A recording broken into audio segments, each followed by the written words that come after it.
Pazin je postao prvi grad u Istri i treći u Hrvatskoj koji će moći nositi naziv grad bez pesticida. Tako će se zaštititi zdravlje djece koja se igraju na zelenim površinama, ali i biljni i životinjski svijet u gradu. Povratak prirodi i prirodnim sredstvima u pazinskim parkovima, na zelenim površinama i terenima. Prisega je samo nastavak gradskih ulaganja u održive sustave i razvoj.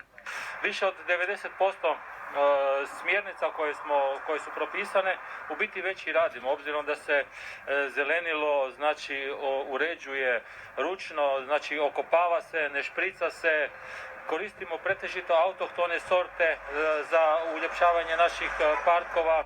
Izbacivanjem pesticida još će se bolje zaštititi autohtoni proizvod pazinštine, med.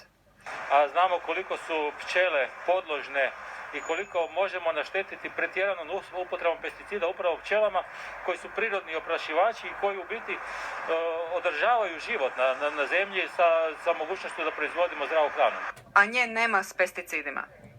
Covid kriza ukazala je na činjenicu da je upravo podizanje imuniteta organizma najbolji način borbe protiv infekcija, uključujući i infekciju COVID-19 virusom, a pesticidi značajno umanjuju sposobnost organizma da se bori protiv bolesti. A te opasne kemikalije uzrokuju karcinom, ne-Hodgkinov limfom, pretilost, dijabetes, probleme s reproduktivnim zdravljem i druge poremećaje.